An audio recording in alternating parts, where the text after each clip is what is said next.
What's up, everybody? Welcome to a brand new episode of the 5280 podcast on the MHRT network. I am your host, Douglas Creevy, alongside my co-host, Cameron Parker Pooh, engaged, dread, and in full.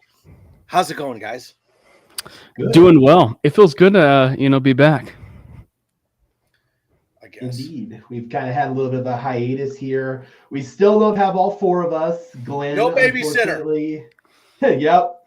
Just the young heads here tonight, baby. We got, Glenn traveling once again, so unfortunately unable to make it. But the three of us are going to hold it down. Yeah, traveling in very, very firm quotations. I was going to say, and also figuratively of young heads. Just because you're old, Cam. like there's this assumption that when you engage, take over the show, it's the young guys hosting the show. But we're like a year apart, Cam. Like we're not that much different. It's just the beard, Mike. Uh-huh. I'm sorry. I have 6 children and they age me by about 80 years. I apologize. You could just go short Bill. with it. Just keep looking at glory holes and leave us alone. You have permanently contaminated Bill's feed. That was just for you, Gage. Before we kick everything off, we have to wish Bo Nix a happy 37th birthday. Happy birthday, Bo. I hope you enjoy your old age as you get closer to retirement. I mean, he is the oldest quarterback in the NFL, right? I mean, yeah, so happy birthday to the Bo.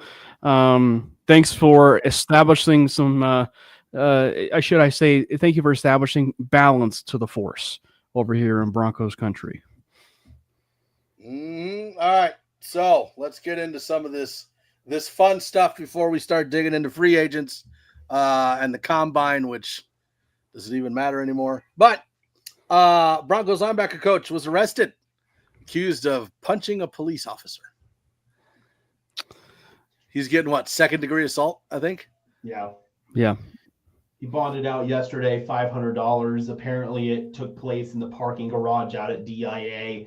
There was some sort of dispute with a security officer about where he was parking. Apparently, he wasn't allowed to leave his vehicle unattended where he was, and he ends up going up, and apparently he approached the officer aggressively. The officer shoved him, and so he sucker punched him, apparently.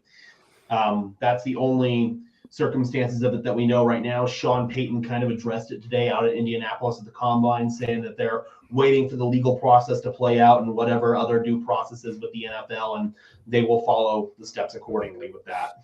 Basically, to summarize, they will be looking for an inside linebacker coach and an outside linebacker coach. That's basically what that would, if you're going to be reading between the lines or doing some assuming, that's basically what that would mean. And at the end of the day, you have to comply with the protocols. You got to comply with the league rules, and it's unfortunate. And he was just hired too. Like he was a new hire, if I'm not mistaken. So talk about a really unfortunate situation of not kind of making a good first impression with your boss, if you will, Sean Payton. So not exactly great at all. Yeah, and what sucks is he was going through like a coaching development program, and he was potentially rising up the ranks to become a defensive coordinator one day, and this is probably significantly stunted that. So if there's anything to take away from this situation, don't punch a police officer. I'm just going to throw that out there. I thought that was common sense.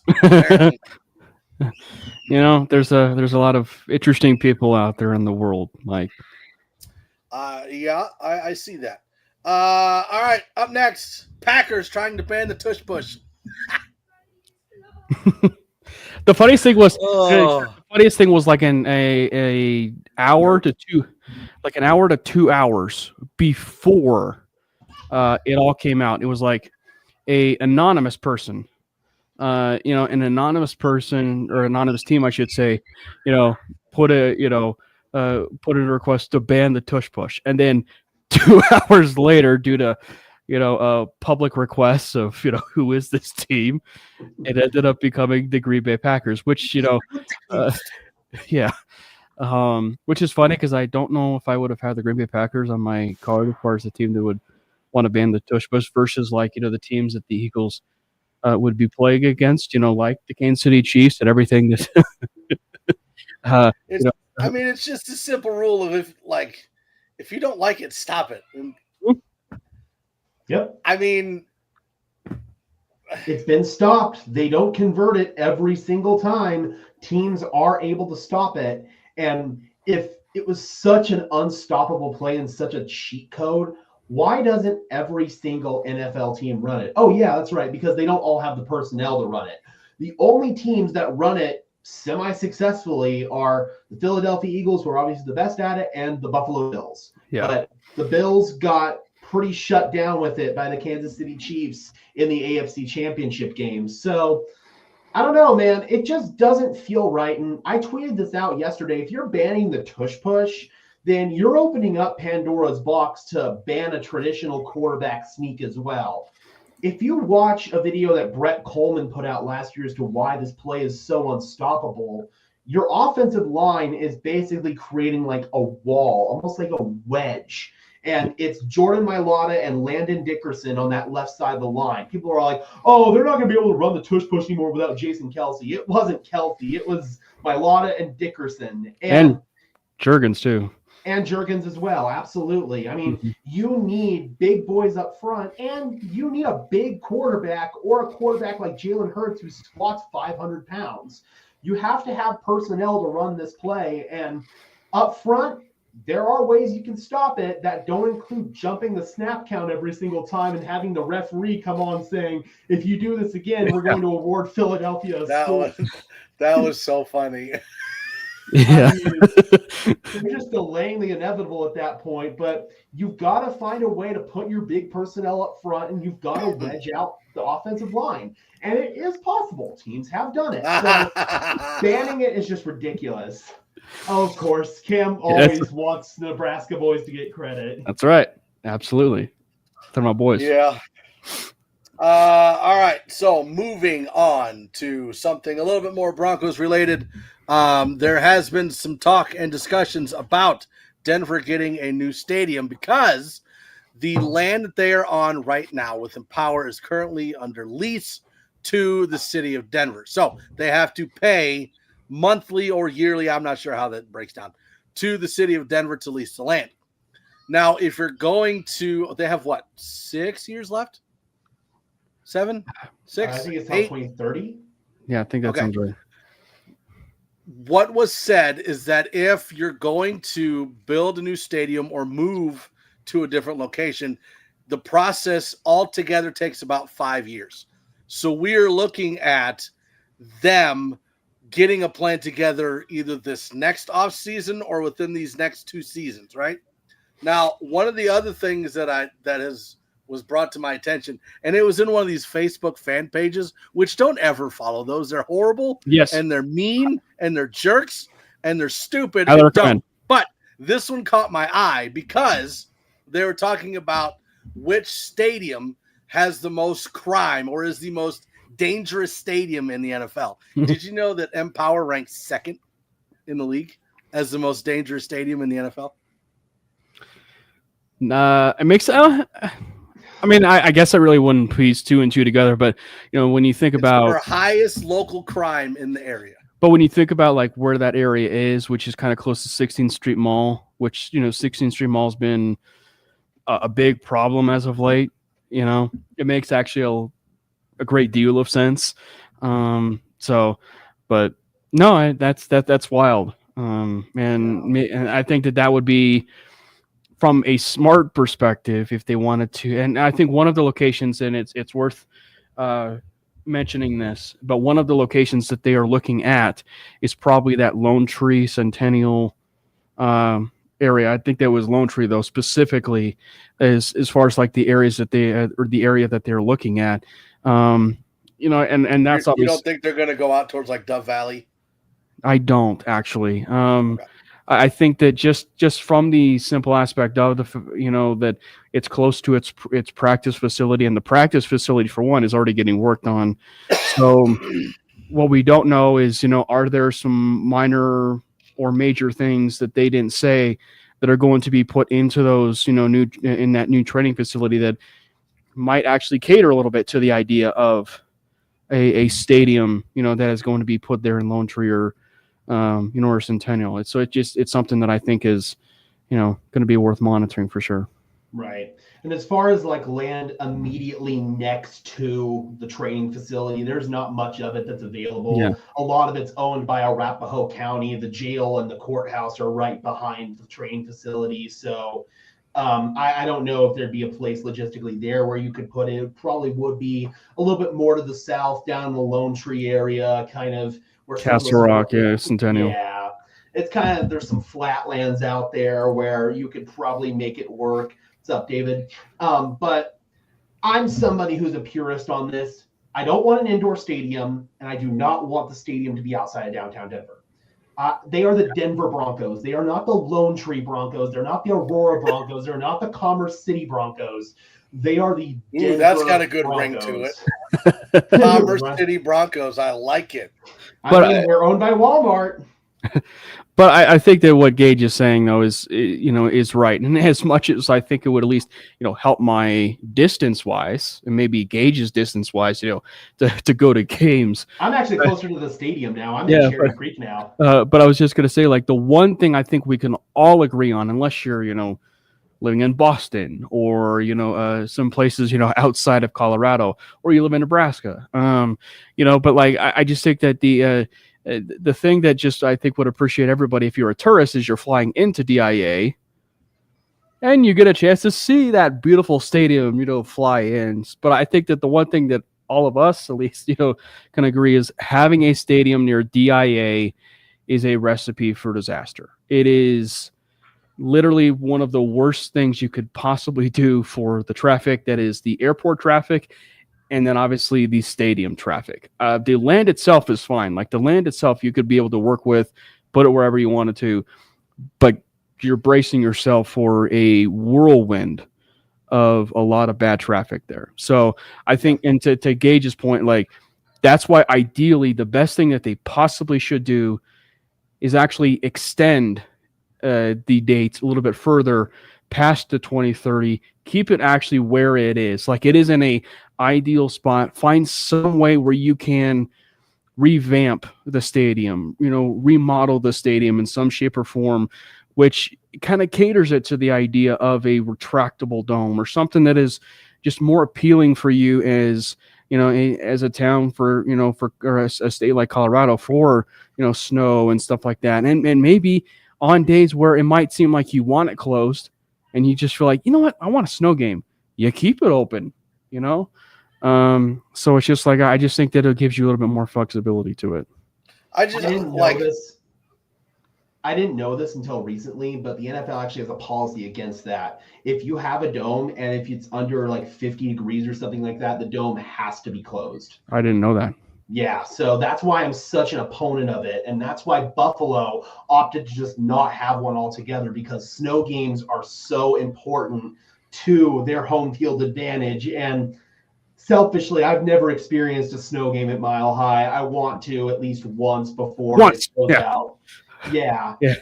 And quite frankly, this whole allure about, Denver being able to host like the Super Bowl and the Final Four, I watched a video, I can't remember who did it. It was a very well done video actually on YouTube, talking about everything you actually need to promise in order to have the Super Bowl. And it's not just like the hotel. Yeah. You have to have like 3 executive level golf courses for all the rich MFers to go and golf.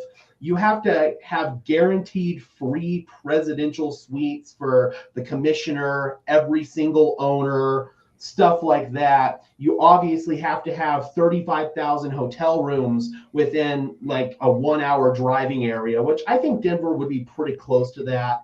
And they could add a few more hotels between now and then, but there's just so much. And the financial benefits that are perceived about bringing those kind of events to a city actually aren't really that.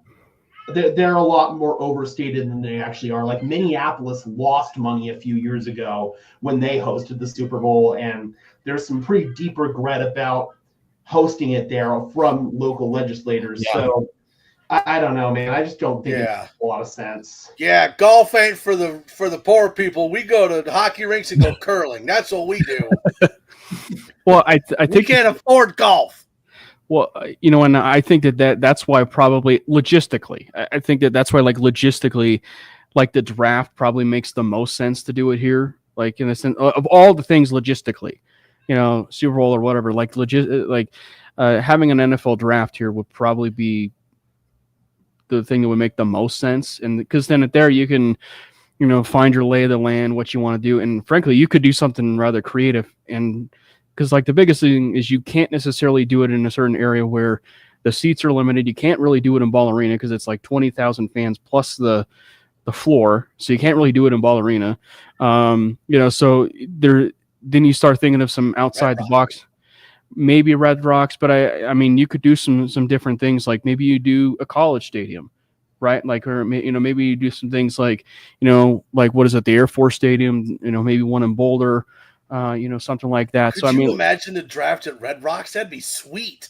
It'd be cool. I just don't know like the amount of things. There's not that much, but there's just not much there though. But that would be incredible. Draft at Red Rocks. Now, this is going from a completely outside perspective because I don't live in Denver. I don't live anywhere close. But pulling up to the stadium is nasty. It is gross. Like all the stuff around the stadium is gross. I hate it. And to me, it would. And this is one of the things that the last time I went to a Denver game with my sons, we went on a tour and the tour guide was telling us it would almost be better for the city of Denver to have the stadium move so that they can build new apartments on that land or housing or shopping center or something. Like I love Empower. I always will. Yeah. But the area around it is disgusting. And that's why, to what we were just talking about, right? Like that's why, the crime rates are up. I mean, that's why, you see a lot of unfortunate things happen around or close to that area. And I think that's one of the reasons why it's almost like a big proponent and, of them wanting to probably build a stadium of their own. And, you also have to factor in the obvious, which is as much as this ownership group has done a great thing for appreciating the history of this team and this organization, they're also like, this is their team now. Like, this is their team. So they want to also do what's in the best interest. So I figure, like, let's just say they do, to what we're saying, like they do take it over to, Lone Tree. I would venture to guess that there would be some sort of fan experience, like a McGregor Square, down there in Lone Tree or whatever. They were able to find that land, and they're able to kind of formulate something like that. And then at that point, if that ends up happening, you are probably talking about Denver as a pretty attractive destination for a Super Bowl specifically. When I was down in Dallas, I went down and saw Jerry World, and there is a lot of like commercial land and a lot of businesses in that general area. There's some apartments right across the street from the stadium. So no doubt the hope would be that the land around the new stadium would expand into something like that. Again, though, it's like whenever you do go downtown, yes, to Mike's point, there is a lot of like old industrial buildings and railroad tracks you have to cross coming from the light rail. The actual light rail station is about a half a mile or so from the stadium. Yeah, it's not fat person friendly. Okay. Yeah, it's not fun. Like when I had my leg injury and having to make that trek, that was not fun. So I can appreciate a stadium where you have the light rail and it takes you right in front of the stadium and you don't have to deal with any of that public transportation nonsense. So there would be a lot of benefits, I feel like, to moving it out of downtown. It's just... I know, it's one of those, like, it's been there for so long, so it's a lot to the... But it also feels like almost, too, it's like renaming Pepsi Center to Ball Arena, or just like renaming a Broncos Stadium, right? Like, and having it be, Sports Authority Field at Mile High, or just taking away like, Mile High for like that one brief of time when, it wasn't there anymore, but we always named it Mile High. It's just something tradition wise where it's just like, it's always ingrained in our head and our memory that it's just like, it's just all we'll basically remember is like we remember downtown Denver for the fixture that is Coors Field downtown and Empower Field, right? Like that's like the biggest things, one of the biggest things, if you will, about the skyline of Denver, or just the overall, just looking at it as a whole. So it's just like if they're able to keep it there, that's why it's the perfect spot ideally. And the area around Coors Field has significantly developed in these last 10, 15 years. Like the area around Coors Field has become really attractive. Like there's a lot of thriving businesses there. The crime rate seems pretty low for the most part. I mean, obviously, you go to 16th Street Mall and some of that part of it. Yeah, it's not very good, but right around Coors Field there, it's a really awesome, well-developed area, and I would hope that the new stadium would get there, but I just feel like you could do something similar with where the stadium currently is. I mean, they're getting rid of Elitch's and they're putting housing developments there. There'll still be some land left over. You could maybe put a couple shopping centers there, and the charm of having all three of your professional sports teams, I guess we have the Rapids out in Commerce City, but most of your professional sports teams being all in downtown, that's just something that a lot of cities they don't have. So I don't know, man. I just don't want to lose that. The only thing that I would say as far as pushback on that is, if I'm not mistaken, the new Ball Arena development might be going into where that Elitch's, where that Elitch's is. I mean, ideally, that's where a new stadium should go, because how awesome would that be? Literally a mile-high stadium right at the ball. What's that amusement park that's over there by? You can see it from Empower. It's right across from. That's what we're talking about. That's owned by Gronk. Yeah. So they would basically tear it down, and they're going to tear it down. That's what they're doing. And they're going to probably put the Ball Arena development there. So ideally, yeah, that's probably where you would want to put it. And which is funny because, like, the Walton family is close to the Kroenke family. So you would think that there probably would have been, and maybe there was. I mean, we can't assume anything, but like maybe there was a brief conversation of just like, hey, do you think we can work something out? Maybe we could do like some sort of stadium deal. And I'm sure it didn't really go very far. Per the tour guide, yeah, there is a lot of sibling rivalry between the Waltons and the Kroenkes. Yeah. So whatever the Kroenkes do, the Waltons want to do bigger and better. Right. And I don't think you can do that where Empower's at right now. Oh, unless you're able to buy up more of the land and start tearing down buildings. But I don't think that land is available. Mm-hmm. Yeah, 100%. But going back to Empower being the second most dangerous stadium in the NFL, do you know what the first one is? Is it Arrowhead? So it's probably one that's in a city. I'm going to guess Chicago. It's Minnesota. That makes sense. It's right in the heart really? That makes sense? I was thinking in the heart of downtown Minneapolis, like in the heart. It's kind of the same thing as Denver with 16th Street Mall. Okay. I get that. Yeah, I saw that and was like, really? Like, not Chicago?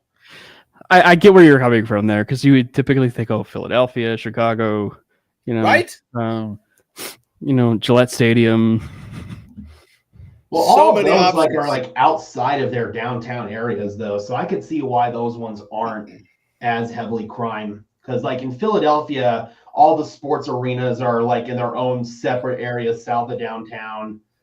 I mean, obviously, for Broad Street, it's on Broad Street, but south of Broad Street, I think. And then you've got a couple of the other ones like Chicago, where it's kind of out of the way. I know people don't like going to Soldier Field because it's there's no parking. It's on an old loading dock, I think. So my other thought was the Giants or the Jets, but they share the stadium, so it only counts two teams for one. So that's cheating. Right. There's nothing out there either. That's it's in New Jersey. Yeah, it's in bum F middle of nowhere, New Jersey. Yep. Oh, now you're censoring the Fs. I thought I'd be nice today. All right, so done with that one. The next thing goes into the roster and some moves that were made, some announcements that were made. so we might as well get into free agents and combine and draft and all that stuff.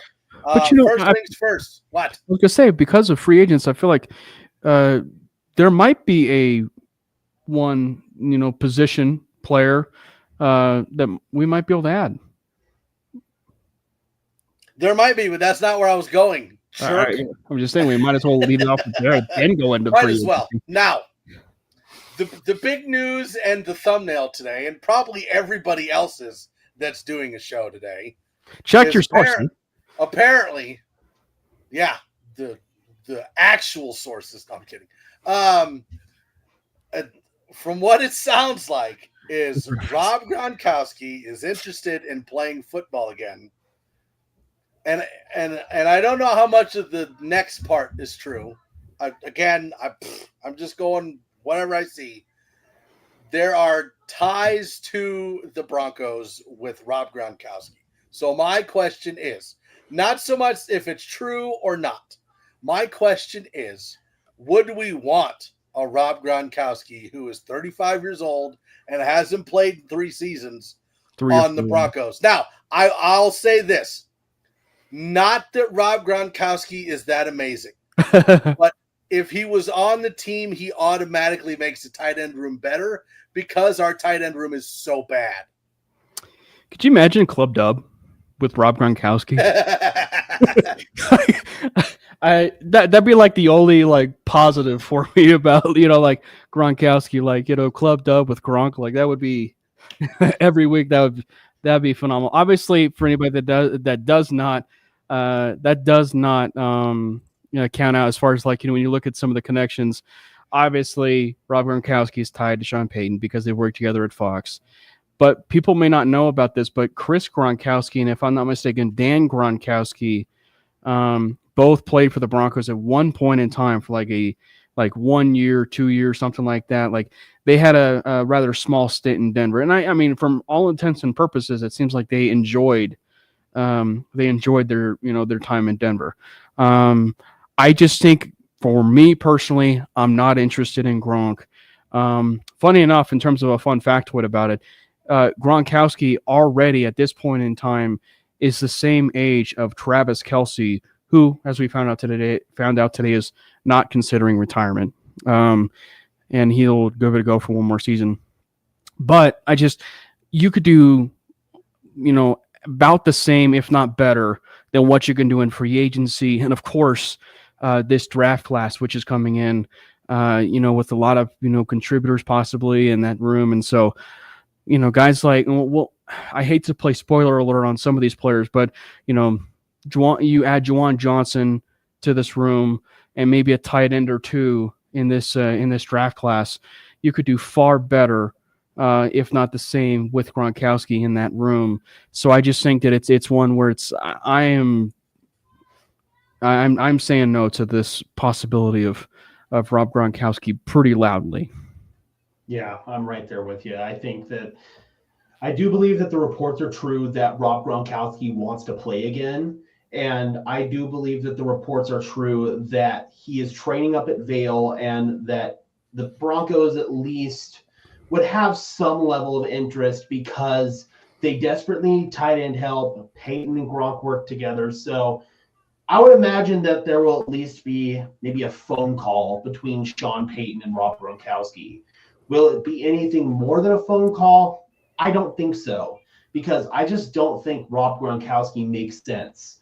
First of all, it has been, 1,100 days since Gronk last played in an NFL game. The last time he played in an NFL game was the end of the 2021 season. The Rams and the Buccaneers in that crazy divisional round game where Matthew Stafford threw that bomb to Cooper Kupp at the end of the game, and they kicked a walk-off field goal to win it. That was the last time that we saw Rob Gronkowski on the field. Is there any burst left? Is there any explosiveness left? Is he healthy? Have any of these injuries that linger, have they healed up? What are we getting out of Rob at this point in his career, being 35 years old? I would much rather go out and bring in a couple of tight ends through free agency. I'm not going to spoil the names I have in mind, but I do have a few names in mind. And maybe add a commodity in the draft as well at that position. I just don't think Gronk makes any sense for this team. If he were to unretire, and he's said before that he's washed, that's his own words, not mine. Yeah. He has called himself washed already. And he said that I don't want to catch passes from any other quarterback besides Tom Brady. And obviously Brady's not coming out of retirement. So I think this is nothing more than Gronk maybe broaching the idea. He might be doing a little bit of training. I do believe he's training up at Vail, but I don't think it's going to materialize into much more than that because I just don't think there's going to be an interest level from the other teams out there. But what does Mike think? What do I think? Yeah, what do you? Okay. Just keep it simple. Short and sweet. Short and sweet. I mean, like look at the direction of the Broncos. Like again with Gage, I think he got it right. I think there'll be a phone call, but that's about it. Like you're looking to get younger. Denver has one of the youngest teams in the NFL, and you're going to go with a 35-year-old tight end who's unretiring for the second time. I don't think so. It hasn't played in 4 years. Like I mean, and I just, and I think that the other part of this too is like. At least from the angle of, missing playing time, like there's always a period of, I mean, even Peyton has talked about it, like either jokingly or, and being serious. Like, Peyton Manning's talked about it, like how, I mean, yeah, I miss playing all the time, but you never go through with it. And I think that that's one of the reasons why retirement is a bit of a tricky thing in the early stages, because like, you're kind of wrestling with the idea of what do I do now? Like, and you have those first initial thoughts, like in the first 6 to 7 months, of course, when you're starting, when all of that and all the bell is rolling in terms of retirement. So it's just like, you're all contemplating like, oh, what's next for me, if you will? Like, am I going to be playing golf all this time? Or, of course, spending time with family. So it's just like, it's human nature to always just kind of, be like, of course I miss playing. So I just think just on the surface, they could just do better or about the same with Gronk in that room, frankly, and even looking at it too. And obviously I don't want to jump ship a little bit much into our free agents and that type of discussion, but I think that, and kudos to I have to give a shout out. Kudos to Caden Staub who put that poll out there, because that's one of the toughest polls that I had seen from some people, which was like, what are the top 2 needs offensively, for the Denver Broncos, which was running back or tight end. Kudos to him. But I will say, I think it's running back, but I think that the tight end room, while yes, we're talking about some additions and stuff with the room, I also do feel like there were moments in games, and I think that we had this conversation at times on this show, but like there were moments in games where it's like, they got some contributions from this tight end room when we really didn't really expect it. Guys like Adam Troutman and Nate Atkins specifically, as far as, the efficient play with Atkins. So I'm not trying to the greatest tight end of all time. But I'm not trying to put a soft blanket, on terms of everything with the tight end room. But I'm just saying, like, I think that everybody makes it out to be like, and statistically, it was certainly the worst. Don't get me wrong. It's just like, but I just think that there were some moments where it's just like, they kind of have something here. And I think that that's why like guys like Adam Troutman and Nate Atkins are some interesting names here as we move forward to the tight end room, because it's like, if they stay, you don't want to forget about him, and Troutman specifically, because as we said, he's a tight end too in the room.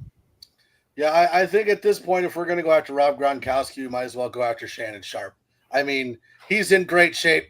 Based on his Instagram live, we know that he's got the stamina. So we dig. I had to get the sex joke in there. But yeah, I mean, at this point, why? There are many different options that we can go with. I get the nostalgia part of it, and I get he's one of the greatest tight ends ever. I get it, but no, thank you. And by the way, kudos to all those clout chasers out there who are creating fake tweets about Terrell Davis, coming out of retirement, and wanting to sign a deal with the Denver Broncos. Good job on clout chasing on that one. Okay. All right. Before we get into potential cuts and free agents, there was some word that came out with Sean Payton at the combine that Drew Sanders is going to be working at inside linebacker. I saw someone, I don't remember who put the tweet out, but they compared it to, they weren't comparing Drew Sanders to Zach Bond. They were comparing it to the situation, right? Like Zach Bond is a very athletic linebacker that can go out in coverage, It was tackles and stop the run, and can kind of move around and do whatever you want. It's the same kind of thing with Drew Sanders. It was James Palmer. It was. There you go. Yeah, it was James Palmer. Well, and I think that it's the only thing that's a bit different there, Gage. Like, is Bond started out as a special teamer, and I think that Sanders started out a little bit there too, but he wasn't really doing like as much on special teams, as Bond. But I think that the one area where it's like it jumps off the page a little bit for you for Sanders, and it's one of the reasons why I think you and I specifically were in favor of like Sanders at inside linebacker, is just like, if it all comes together, you're talking about a player who is 6'5", 240-ish pounds, of an athletic freak, that if it all comes together, you're talking about a great athletic inside linebacker that, is going to be one of those players that, if they are able to pair with Alex Singleton, and it all comes together, you're talking about a really talented player. Now, there are still a couple of years left with him, so they can definitely develop him. The unfortunate thing there is just like his injuries, and a lot of it's been set back for the positional mismanagement, if you will, that the Broncos have had, if you will, like trying him out in the edge room and then trying him out at linebacker a little bit. I think it was both edge and linebacker in the first season, and then now we're kind of figuring out like what to do with him. And then he got hurt, and now he's going to be solely at inside linebacker, which I just feel like it is the best thing for him, both athletically and specifically with how he was. I mean, we all remember the great play that he made in that Chargers game, that big sack that he had against Justin Herbert as a free blitzer in the middle. Yeah, and that was really the only play that we really got from him this year. But that was still a big play that kind of gave you maybe a little bit of hope that, all right, we might have something here. And the Broncos, I think, feel a little bit happier about their linebacker room than us as fans and analysts do. Like, you're going to hear my take on the linebacker room, where I think Drew Sanders should probably be the only guy in that room who's retained. But I do believe that if he's able to put it together, especially in coverage and run defense, then he's got a bright future. It's there. It's there. It's definitely there. Yeah. And his rookie year, admittedly, they were trying him at different positions, but at both inside and on the edge, he kind of struggled. He didn't really look like he knew what he was doing out there. He was just kind of depending on his raw athleticism and his raw instincts. And the time that he lost concerns me, because that's the time where you develop more of the mental side of the game, where you're trying to figure out, okay, against this look, do I take this angle against this run? Do I take this certain angle on this coverage rep? Like, all of that stuff is what you learn just by being out there with the live bullets flying around you. And he just got robbed of that precious time. I do believe the Denver Broncos are going to heavily invest in the off-ball linebacker room this year, but Drew Sanders is one of those pieces where if he pans out for you, then you've got a potentially really good player. Mm-hmm. Yeah. And if you look specifically at that draft class, you're starting to kind of see the ball moving a little bit on some of those players in that draft class, Riley Moss in particular.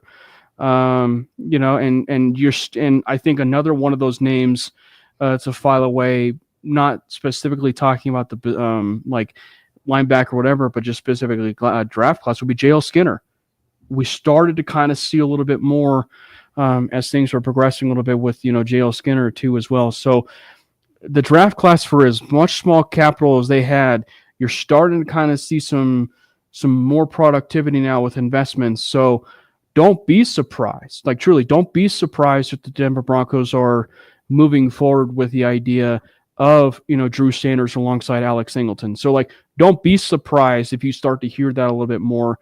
And truthfully, well, again, we're talking about the free agents. I love the idea of overhauling that room. That's my favorite idea. But I also don't hate the idea even more about developing players and like developing players of like the wide receiver room, the linebacker room. But unfortunately, there's just nothing in that linebacker room to develop except for Drew Sanders. But developing him and making him a linebacker that's going to be a starter, who George Payton said today in the Combine interview, he feels like he can be a starter in this league. And he said that before with a few players who ended up being starters. So just something to file away there. But just don't be surprised as all the, the tea leaves are flowing about how consistent they are about Drew Sanders and how high they were. If you even look back at it last year, with where he was at OTAs, he was having a strong OTAs, last year. So if he can really turn that corner, don't be surprised if Drew Sanders is your starting linebacker. I know we're sitting here on February 25th. Don't be surprised if he's your starting linebacker alongside Singleton week 1. Yep.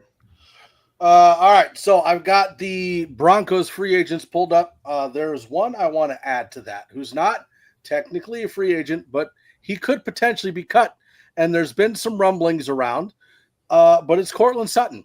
And it's not because of play. It's not because of anything like that. From what I've been reading and seeing, he has no guaranteed money left on his contract. Yeah. So it could be a holdout situation. It could be they could cut him. Well, that's what I'm saying. Like he potentially could get cut because of the contract situation. Now, Sean Payton said that they were going to talk to Courtland Sutton's agent after the combine and through the combine. But we could be looking at potentially Courtland Sutton getting cut from the Broncos if they can't come up with terms that they both like.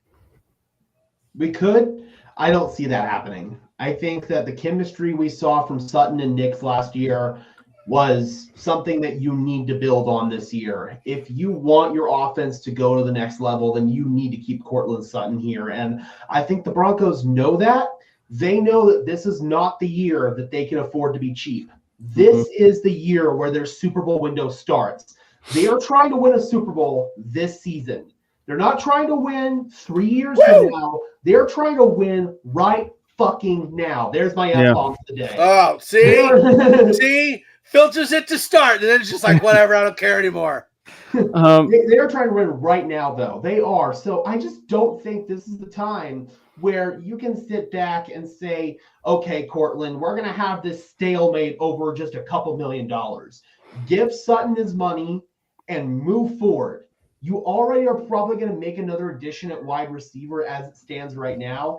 I'm pounding the table for Cooper Kupp, but I'm sorry, man. This is not the time to be cheap. But I will say this though, like there's a couple takeaways that I thought was interesting. Maybe it was just from the simple fact that maybe they were given, the certain questions that they maybe wanted to ask, if you will, in terms of like they already had an idea. All I will just say is I thought it was interesting that in this extension talks, there was no mention of Nick Bonito and Zach Allen. Just something that I just thought was interesting. Like there was no mention of that. It was all Courtland Sutton related. But also I will say it did seem like after the conversations were had that things were rather positive of the idea of them getting a deal done. I will say, and this is the second thing I was going to say, watch what they do. Don't watch what they say.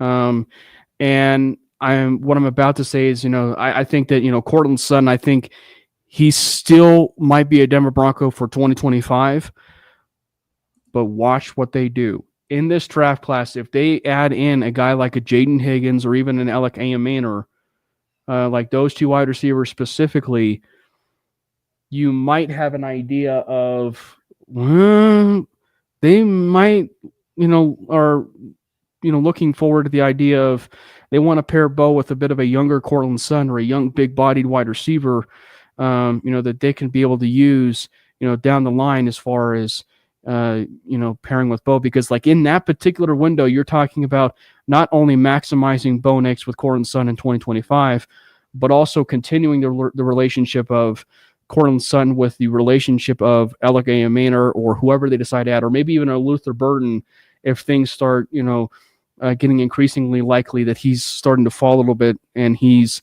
getting to the Denver Broncos.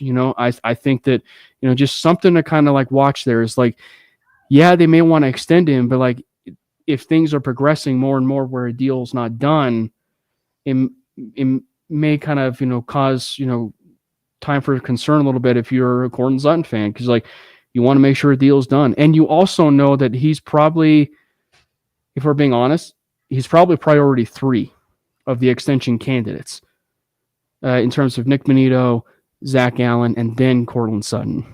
Maybe even 4. I'd put John Franklin Myers up there Yeah. as well. Yeah, and DJ Jones, not extension, but just like DJ Jones would almost kind of like be somewhat close to that Cortland Sutton tier where it's just like, do you want to re-sign DJ? I'm fine re-signing DJ, but it's just like, yeah, it's just one of those things that you just kind of weighing your options at that point. Well, and that's what we're going to do now. I got this whole list of the Broncos free agents. We're going to go down them. You guys tell me if you want them re-signed or if you think they're going to be re-signed. And then we'll go into some free agents that we want to bring in. First one on the list for the Broncos, DJ Jones. Do we re-sign him? Wow. So I will say yes, they do re-sign him. But I will say this: if he does not return to the Broncos, I will call the team and I will say he returns to San Francisco. I mean, you got to think he's going to be expensive, though, right? No, like he was earning $10 million. He will not be expensive. No. Okay. Zach Wilson. By expensive, I mean he's not going to be $10 million a year. Okay. Zach Wilson. I think there are 2 different conversations with Zach. Do we want him back versus will he actually be back? Well, and then the other question is, would you prefer Wilson or Stidham? Oh, I think Gage and I are all in agreement on this one. Like, yeah, we would want Zach Wilson above Jarrett Stidham. Okay, but so I will say this: I think Zach Wilson stays. I actually think Zach Wilson stays, and I think that we even had this conversation. If I'm not mistaken, we had this conversation like a month ago, 2 months ago, or something like that, where it was just like, one, the chemistry is so good between the 3 of them. And I think that when you look at from just the Zach Wilson side of things, and this is the kind of conversation I think I was talking with you guys, like you look at the landing spots, New York, right? Giants, Jets, he's not going to want to go back to that, New York media.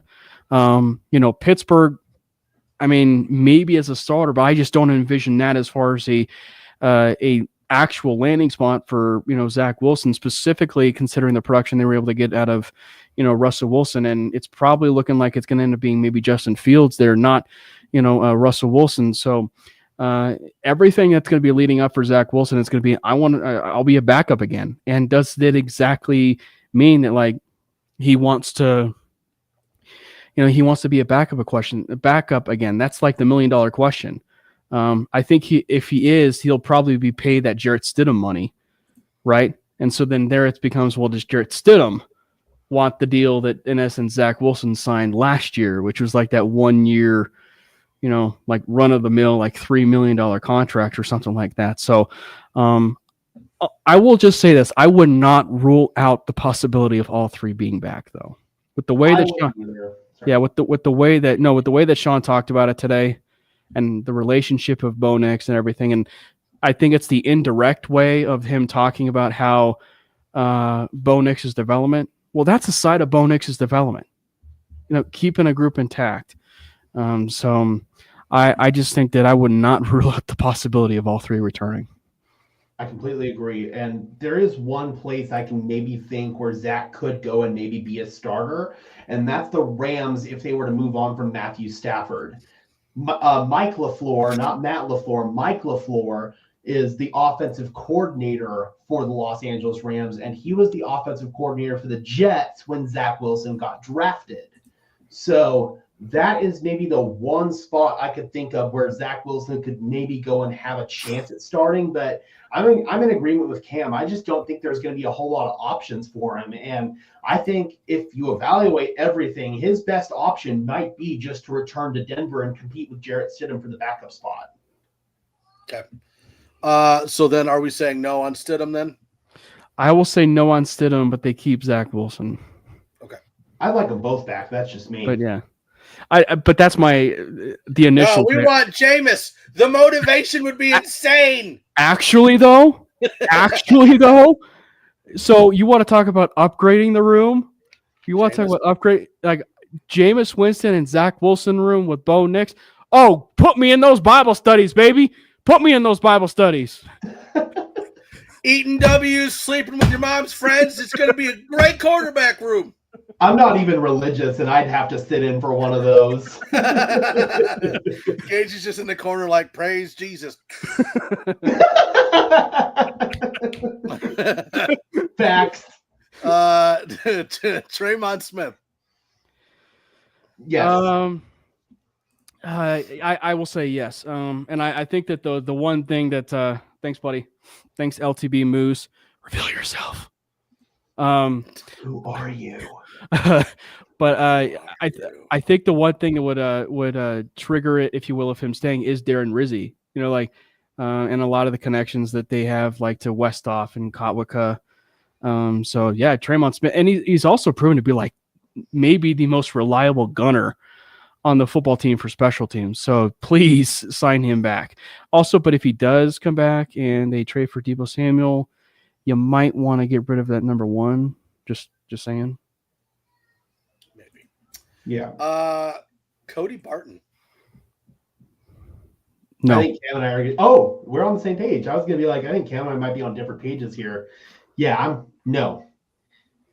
He's a solid. We already hit that.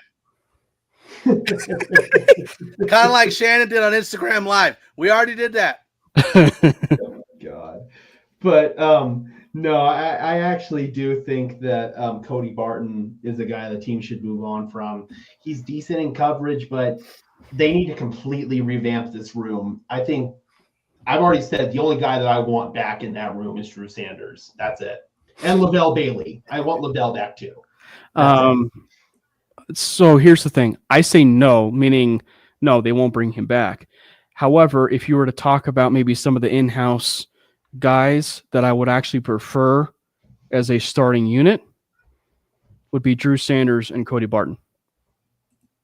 But I think that, but I just think that as far as like the room and looking at it and personal preference, as far as like if I want to keep it intact, no, meaning, and he's not going to be on our list, but like I want Alex Singleton and Cody Barton.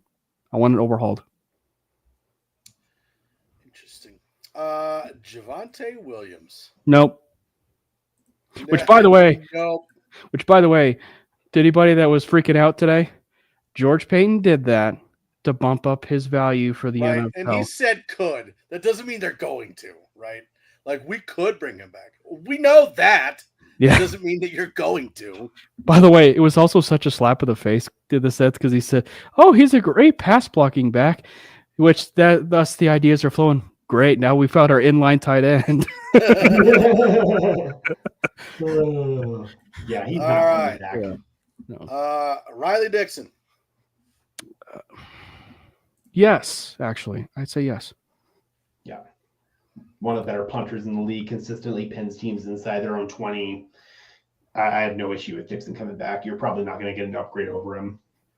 I already know the answer to this one. Justin Sternod. I will say yeah. I want to say yes because I want to see the comments real quick. I'm kidding.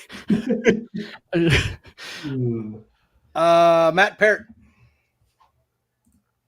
So I will say no, and the reason why I say no there is because the swing tackle, a little bit, I will say, is one where you could also kind of plug and play a little bit anywhere. And one thing we forgot to mention was the Broncos. The Broncos brought in an assistant offensive line coach. I think was it Spanky Hughes or something like that from the Bears. He was like a former CU buff, but he was with the Bears. Like he was the Bears offensive line coach. Uh-oh!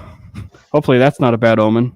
Nope, we're good. So I'm going to straight up say, I was looking at Spot Track when that happened. I thought Gage fell. I was like, oh, get back to the page.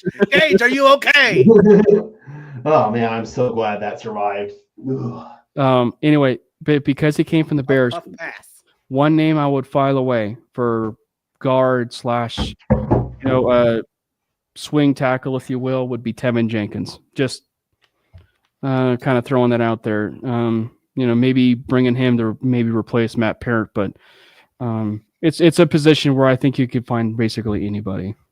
I think Tevin Jenkins is going to get a large bag of cash. I thought that he played really well last year, and I think some team's going to bank on that. Yeah. You can't comment, Glenn. You're not even here. Welcome to the new recording studio, Glenn. That's going to be I'm going to turn this into like a full-blown radio recording studio. Graham, you are wrong, sir. I haven't not had a Mountain Dew, and I can't tell you how long. I was going to make a hair joke, but I won't. You already did. Whatever, Chia Pet. All right. Michael Burton. Okay, so this is the battle of what I would want to do, or so this is the battle of okay. What happens is he's brought back. What I would do is I would not bring him back, and I would put Nate Atkins full-time at fullback. That's me. But I think he's back. I think Burton's back. I'm with you. I think that we do put Nate Atkins full-time at fullback. But Burton would not be coming back as a fullback. He'd be coming back as a special teams player, just like Tremont Smith. Smith is not a corner in the NFL. You do not want Tremont Smith playing corner.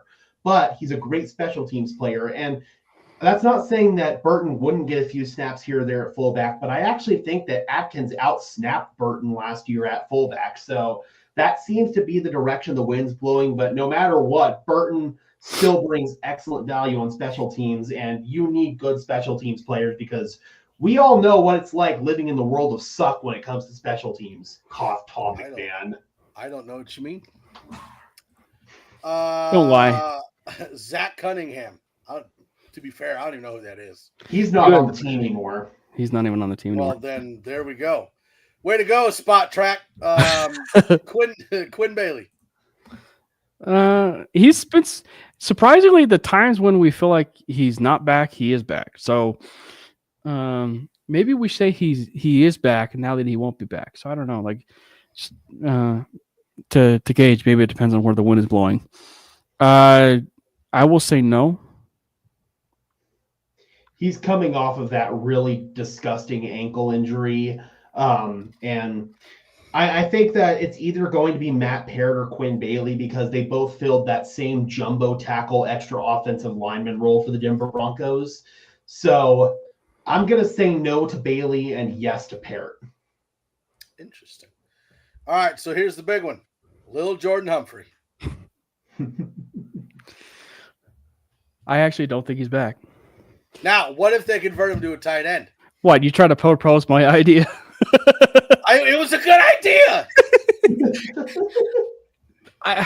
He'd have to put on some weight, but he would have to put on probably 15 to 20 pounds of weight. Yeah. Here's the thing. He's not coming back. And the guy that we probably would want in the sense of in that little Jordan Humphrey role of a converted tight end is already out there on the free agent market. And he's probably going to end up being a Denver Bronco in like the first or second wave.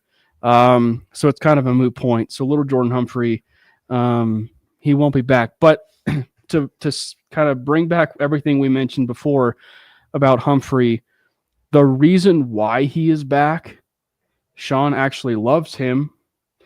And the reason why he loves him is he blocks his tail off. Like, he is a tremendous blocker. He's arguably the best blocker on the team. and that includes the offensive line. So like that would be like the sole reason why he is back. But I think that because it's also Humphrey, you can do far better, in that, in the wide receiver room, and you can bring in another blocking type of wide receiver. So little Jordan Humphrey, he is not back. So Jordan Lopez, if you're listening and you're watching this, we do not want little Jordan Humphrey on the team. Put Humphrey at right tackle. I mean, God, that'd be hilarious. You would actually have to gain 100. That would not be hilarious at all. I mean, why not? No, I'm just kidding. Okay. Yeah, no, I do not think little Jordan Humphrey is back. I think that Sean Payton realizes that we need to raise the floor in that wide receiver room, and little Jordan Humphrey just automatically lowers your floor. Okay. So now we're going to get into free agents. We still have a few more, though. Still a few more guys like Jaquan McMillan. He's gone. That's all I had on there. Like Jaquan McMillan set to be a free agent. Dondre Tillman. Wait, did you say Jaquan McMillan? Yeah. I think he's an exclusive rights free agent. Yeah, I was just doing just the UFA. Oh, okay, I got you. Because McMillan, they're just going to tender him, and he'll be back. Same with Tillman, Devon Key, and Jordan Jackson. Yeah. And then Fabroni is a restricted free agent. Okay, he's back automatically then. Yeah. Yeah. So, I was just doing the UFAs. Gotcha. But the free agency is getting closer. It is. So we all know, I mean, if you go back and just look at George Payton as GM through the years, he fills needs in free agency and then drafts best player available. So I think that when we're sitting here talking about running back, tight end, inside linebacker, defensive tackle, safety, whatever other needs we have is going to get met in free agency. So I have 4 specific players that and you guys can have however many you want, but I have 4 specific that I want to target, and I will defend myself after I say their names. Okay. First one is Amari Cooper. I don't even think I need to defend myself. It's Amari Cooper. Second one is Nick Chubb. I'll defend myself later. Third one is B.J. Hill, the defensive tackle from the Bengals. And my fourth one is Bobby Wagner. Now, as far as Nick Chubb goes, Denver, I know that he has a horrible injury history. But when you look at Denver's medical staff and medical team, we have the best medical team in the NFL. Players that have had injury histories did not have injuries this season or were able to get over it quickly because we revamped our medical staff and were able to keep players on the field. So I'm not as concerned about his injury history. I'm more concerned with how well he plays when he's healthy. So I would love to have Nick Chubb on the team. Bobby Wagner, I understand that he is an older inside linebacker, and I mean older, like 35. But the way that he revamped that Commanders linebacker room when he joined that team, that's what we need in Denver. Yeah. So those are my 4. Okay. Cam, you want to go? Oh, and facts to that. Why don't you go, Gage? All right. So I actually have 5 players in terms of additions via free agency, and I've got 1 player that fills a need by re-signing him, and I'll start there. That's DJ Jones. He fills your need on the defensive line. I still think they will add defensive line depth through the draft. That's something I very much think they will do, but I don't know if they're going to add an outside defensive lineman. I think bringing back DJ Jones makes a little sense, but I actually really like Mike's idea about BJ Hill. If they don't bring back DJ Jones, I think BJ Hill would be a good idea. So for tight ends, I already know that people are going to say Jawan Johnson, so I kind of went a little bit outside the box, and I decided to go with Tyler Conklin from the New York Jets. 29 years old, 6'3", 248 pounds. Last year, 51 catches for 449 yards and 4 touchdowns. Not a great run blocker whatsoever. His PFF run block grade was 42.9. He's a pure receiving threat as a tight end. But I believe the Denver Broncos, if they were to bring in a pure receiving threat at tight end, like a Jawan Johnson or a Tyler Conklin, they're going to need a blocking tight end. And I thought last offseason, they made a massive mistake letting Chris Manhertz go. I'm basically having them right that wrong and bring Chris Manhertz back. He'll be 33 years old, so an older tight end, but as a pure blocking tight end, he's one of the better ones in the NFL right now. A 63.8 PFF run block grade last year with the Giants. It was up there around that same mark, and Cam has said this before as well, that our run blocking really suffered after Chris Manhertz departed, so I have them basically righting that wrong. Running back. I know this is a controversial name here in Denver, but the more and more I watch his tape, the more and more you just peel back the layers of it, the more and more I love it, and it's Najee Harris. The dude is only 27 years old, and he's a bigger, durable back, 6'1", 242 pounds. He hasn't missed a single game in his career. Name me another starting running back who's been in the league for a while that could say the same thing. You probably can't find one. He's rushed for over 1,000 yards in every single season of his career. He's never missed a game. Last season, 307 attempts, 1,200 yards exactly, 3.9 yards per carry, and 7 touchdowns. So he has historically been a sub 4 yards per carry guy, but he's an efficient runner, man. He gets that volume yardage, and he's great in the red zone. And he provided 74 catches for 460 yards and 3 touchdowns through the air. So Najee all day long, baby. Edge rusher. Now, this one has a caveat because this player would have to get released in order for the Denver Broncos to bring him here, and it would be a reunion. Von Miller.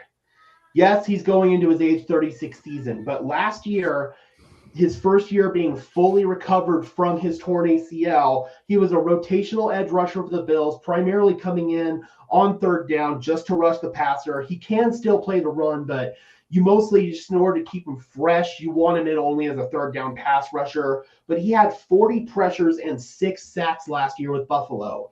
Vaughn can still play, and he can still play at a high level. I think that obviously he's got that natural connection here to Denver, and I believe he'd take a hometown discount to come back. If I'm not mistaken, his family is still based out of here. I believe his wife still lives here with his kids, so that's something to think about, man. Bring Vaughn home. We already talked about re-signing DJ Jones, and the final free agent that I have addresses yet another need, and that is at off-ball linebacker, Tyrell Dodson. He played for 2 teams last year. He started off with Seattle, signed a free agent contract with them from Buffalo. Wasn't really a scheme fit for Seattle's defense, so they let him go, and he signed with Miami, and he was fantastic in Miami. 107 total tackles between the two teams last year, and he had an 82.9 PFF coverage grade. That's fantastic. The Broncos need linebackers who are rangy and can cover sideline to sideline, and that's Tyrell Dodson. So I have them going out and filling a lot of their immediate needs in free agency, freeing them up to take best player available in the draft.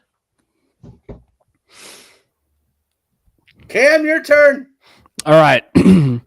So I'm going to go with the unconventional approach based on tonight and based on some of it like in. He's only picking Nebraska guys. No, actually. But I will. But I will lead things off with this. Based on, and this is all in the sense of like what I would do as far as like, just the way that I would probably attack it is I'll start first with the trenches in the sense of the defensive line. The interior defensive line, I will actually look into bringing back DJ Jones. And this is, keep in mind, this is free agents, not trade. But DJ Jones, I would bring back DJ Jones. And then I would actually bring in another Cincinnati Bengal, but not the one that everybody's recommending. I would bring in Sheldon Rankins. Sheldon Rankins is a player who has a lot of familiarity with Sean Payton. So another one that I would want to file away there. And then you go out and you it's basically the same approach that they handled last year, where they brought in 2 veteran defensive linemen. And then, you kind of handled some of the younger guys with, Wazariki, oh gosh, Iwama Razarike. There we go. And then, but I think that then at that point, when you go into the draft, you might be able to get guys like still in the top 100, top 150 of defensive linemen, interior defensive linemen. So you can get that younger guy to basically be groomed with guys like DJ Jones and Sheldon Rankins. So Rankins and DJ Jones. As far as linebacker, we'll go to linebacker. I actually will go with I will go with Divine Diablo.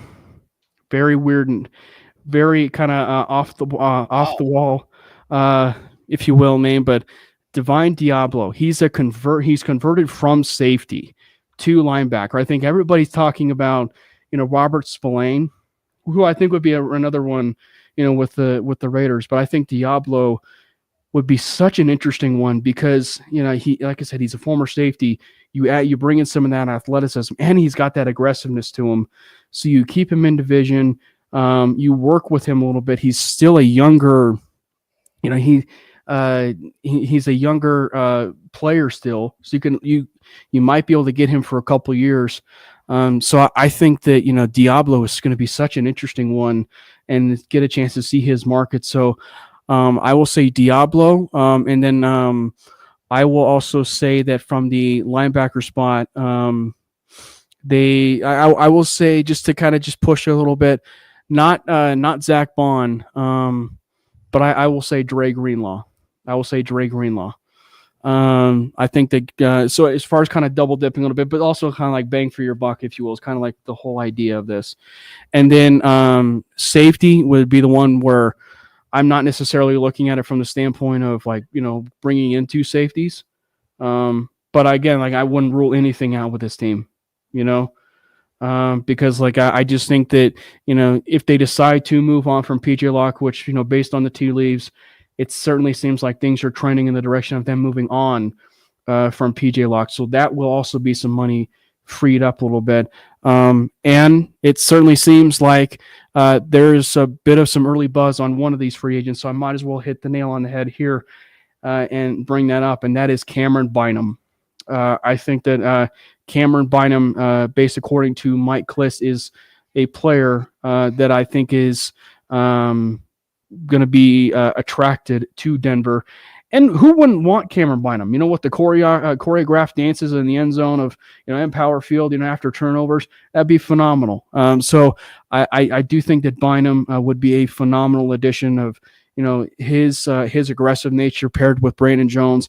Bynum's not even such a free safety or strong safety. And I think that the idea of free safety and strong safety is kind of like forgotten a little bit. It's just really about two safeties, right? And I think that we also have to look at it from the standpoint of they have a third safety, a big nickel safety on this football team already, in J.L. Skinner. And so I don't necessarily think that they'll be bringing in another safety. So I'm saying Cameron Bynum. And then as far as running back, I will actually go with the Nick Chubb idea. I like the Nick Chubb idea. The Bo Lowry thing is the biggest thing to be pumping here in terms of you put Chubb in a room that has been the healthiest this team has ever been in 7-8 years. You put him in that room, and then you go out and you still be aggressive for your running back in this draft class, whether that be a Caleb Johnson, an Amari Hampton, or even a Trevion Henderson. You be aggressive, for the back that you absolutely want, that can be your joker. So I think that, and I think that that's in essence what kind of worries me a little bit as far as like the Najee, not in the sense of like, I think the fit is fine, but it's just like with as much as he's been able to accomplish, and I've definitely been softened a little bit on the Najee Harris idea. So I'm definitely still interested in that. But I just think it's going to be so interesting to me how not just the Broncos, but the entire teams orchestrate their entire free agency model, and specifically given around the running back position. So, and we will also get an idea about Sean Payton and George Payton regarding this running back position, because the running back position and tight end position was the positions that he labeled as the Joker. So if they do a lot of homework on, this position, I think we can fair to say that running back will probably be one of the top 1 or 2 picks that they will be used on in this upcoming draft. So that said, Nick Chubb is the running back of choice for me. So I have 2 questions for you before we cut this thing off. One, talking about safeties and talking about a former Bronco that could be cheap. And I know we've talked about this before, but Justin Simmons. You got to think that no matter what team he's going to go to, he's looking at like the league vet minimum. Mm-hmm. Yeah. And I will just say this. They still like each other. Justin Simmons and the Broncos still like each other, but they don't like each other enough for them to come to a deal. And I think it's just it's time for us to move on. With the idea with Simmons right now. And it's unfortunate. I certainly would always love to have, Justin Simmons back. And there's no love lost there. Like I said, he's still got family here. He still lives here in Colorado. But just unfortunately that reunion will not happen until he signs his 1-day contract retiring as a Denver Bronco. Yeah. And I'm going to be a little brutal here. Simmons didn't play well last year. He really did not. So, and some of that, in fairness to him, was schematic issues with that Falcons defense. I just thought that they were not very well coached at all. But I do think that Justin's best days are behind him, and it was just the right time and the healthy time for both the Broncos and for Justin to move on. And I just think that ship sailed. So then my second question is, why DJ Jones and not sticking with Malcolm Roach? We are. Yeah. I know, but I mean, like, why not move on from DJ Jones? Just stick with Malcolm Roach and bring in another defensive tackle. They're really 2 different kind of players. Like DJ Jones is plus 300 pounds. He's a bigger body up there. Roach is sub 300. And I think the Broncos need more size and more beef up there. So I'm keeping DJ around because I don't want to lose that size and that beef. But also too, it's probably one of the reasons why I was kind of pinning for 2 bodies of the defensive line. Just because I don't mind the idea of bringing in 2. And that's exactly what they did last year, but it's also one where I'm indifferent on the DJ Jones thing, even if they moved on from him, but it all depends on the caveat, right? You have to move on from DJ Jones, but you also have to address that room, right? You absolutely have to address that room. And there's one thing that the Eagles have taught us, whether it's, there isn't anything that changed schematically defensively. It's just the players that they had and the depth that they had on that defensive line, it was just really, really good. And the Broncos, or really any football team, have to look at it from the standpoint of, they have to look at it from a depth perspective, and having as many capable bodies like a DJ Jones, a Sheldon Rankins, or maybe a Deion Walker in the draft, or an Oman Norman Lott, who's got, some ties to Jamar Cain, would be something that I want to follow. And I think it would be big for this team if they have as many bodies as they can on that defensive line.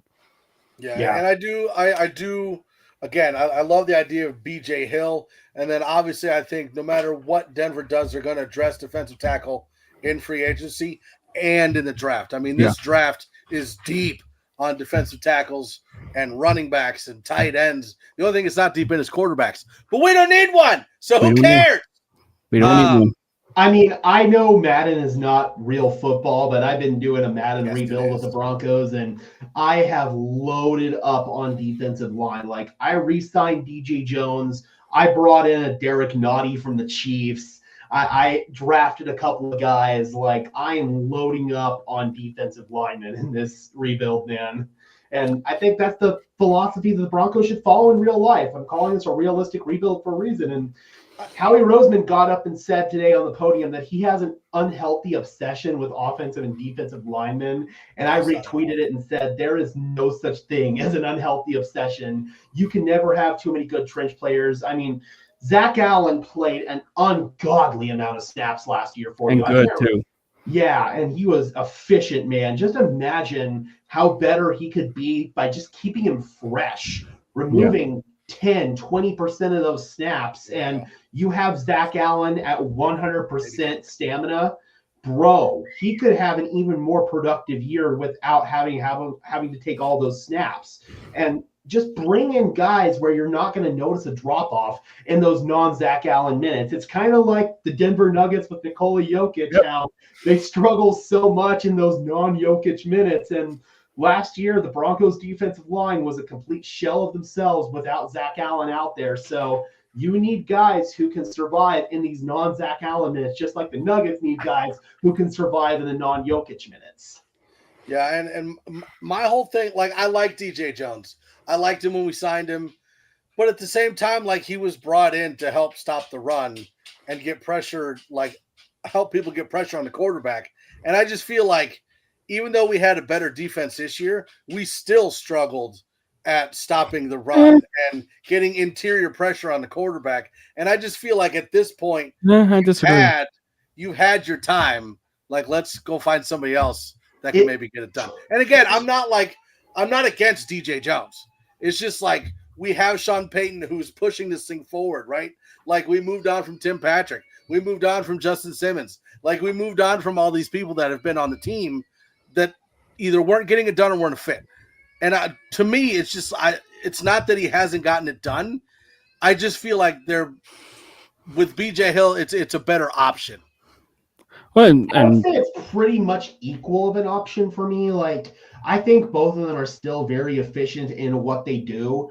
Like, for DJ, he eats up a lot of double teams. He eats up a lot of stuff to free up guys like Zach Allen and John Franklin Myers. And if we're comparing it from 2023 to 2024, the Broncos' run defense took massive steps forward. I mean, we think about that Miami game where they're getting gashed for 10 yards per carry, and basically the same thing in that Detroit game. We didn't see epic meltdowns like that.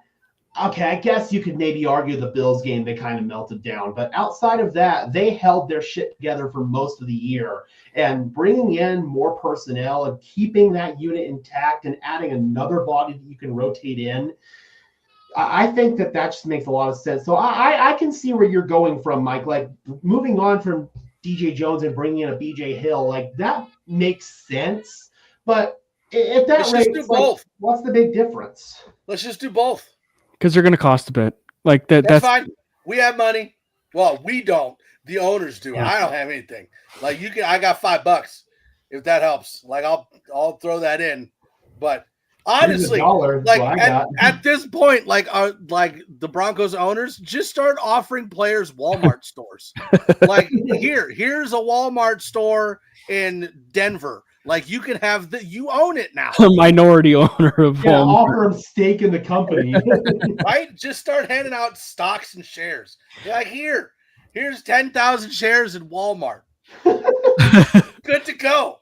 So one position I feel like that we didn't necessarily touch on briefly, and I know we mentioned this, is just like it's one where it should never really surprise anyone.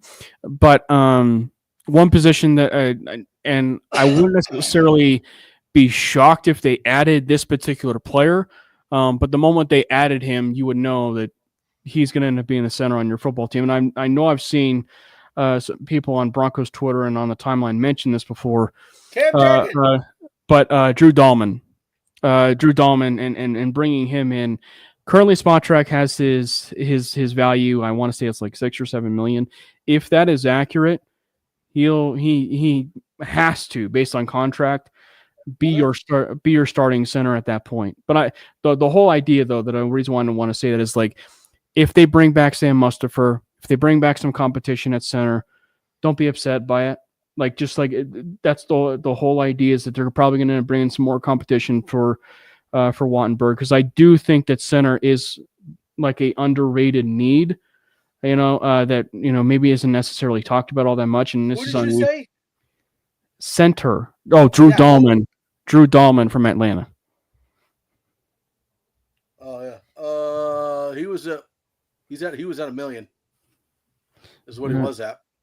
He's going to get more than that. He'll get starting center money somewhere. Yeah, he was at 1.064 average. His market value.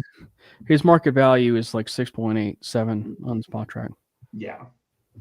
Yeah, no, he would definitely be your starter. And the area where you're trying to really upgrade at the center position is run blocking. Like Luke Wattenberg's a great pass blocker. I have no problems with him in pass pro. And that may be why the Broncos are so intent on maybe keeping him, is because they like him in pass pro. But run blocking at the center position and at the tight end and wide receiver positions really drug your run game down last year. And I do think, just like Cam said, center is a low-key need for this team if you want to get better in the run game. Or we just trade for Cam Jurgens. I mean, that would work too. I mean, he'll be close to his pipeline jerky. I'm not upset. Or just throw a lot of money at Jason Kelsey, have him come back for a year or two.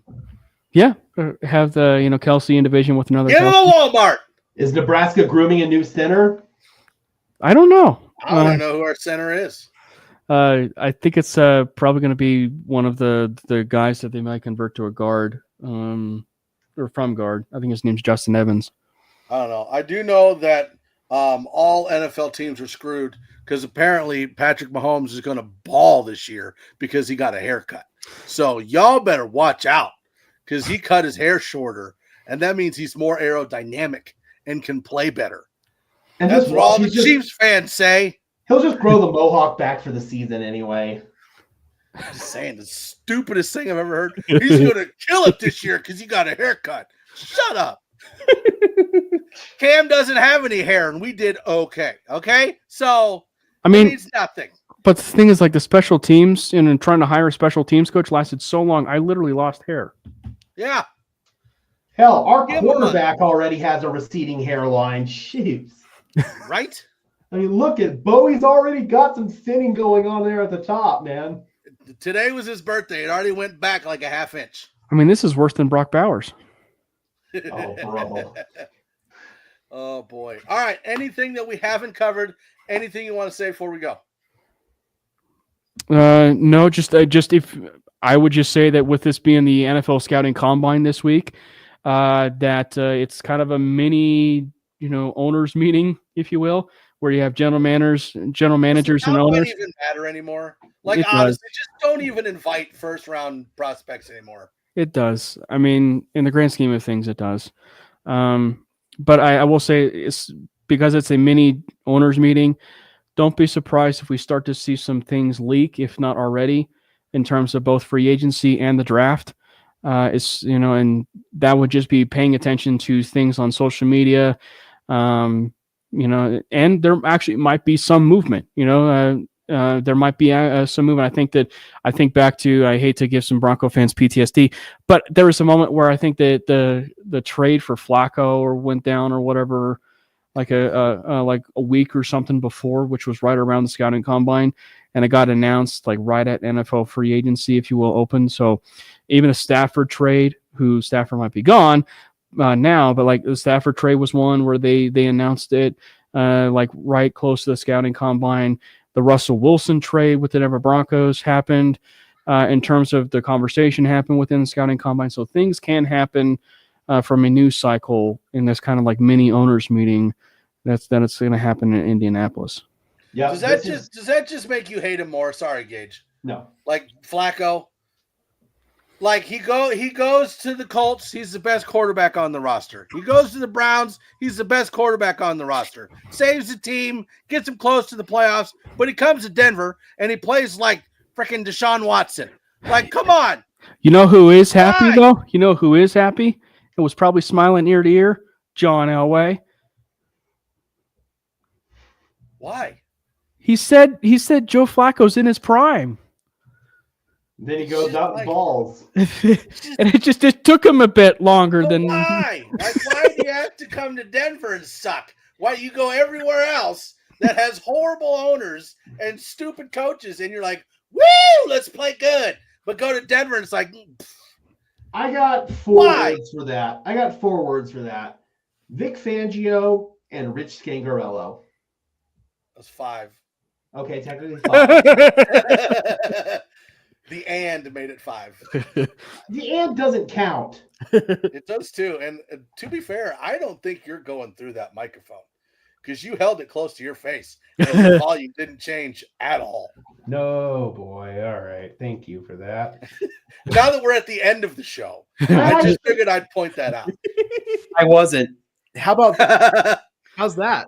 Oh, you sound great now. That's so much better. Okay, we're gonna do the show over again. We're gonna do the We're gonna do the show over again so we can get the mic in there. And I set it onto this damn mic earlier. Because I was like, I know you're in the closet, but like it shouldn't be that echoey. Yeah, that was But my then you, crappy.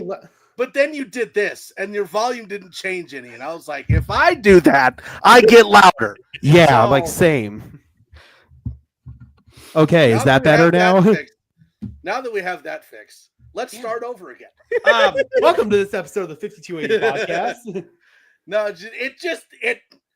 it bugs me. Like, I will always hate McDaniels, and now I'm even more mad at Flacco because he goes to other teams that suck and is the greatest quarterback in the team history. But he comes to Denver and he plays like Deshaun Watson or Jamarcus Russell or Ryan Leaf. Like, come on, give us something. But nonetheless, Okay, rant over. Anything else we want to talk about now that Gage has his microphone working? God, seriously.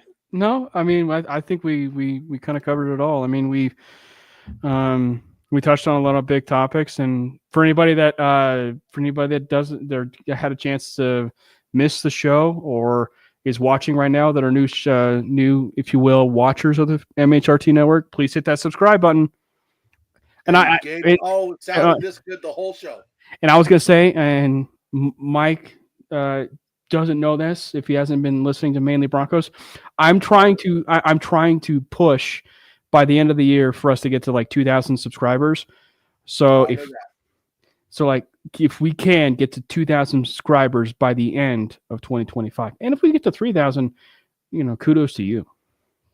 Do it. Hold on, let me check. You're checking to make sure you're subscribed. Boy, No, I'm subscribed. I was the first one. I was gonna say, but the fact No, that I was checking the subscriber count. I'm just saying, We're like, almost at My personal 15. channel and on Broncos Syndicate. I was just gonna say that the fact that we're talking about subscribing, and you just grows so fast. He can't figure out his microphone. can I just say, Okay. can I just say, I just love the Gage out of context whenever he does the Right? Just this thing like, hello.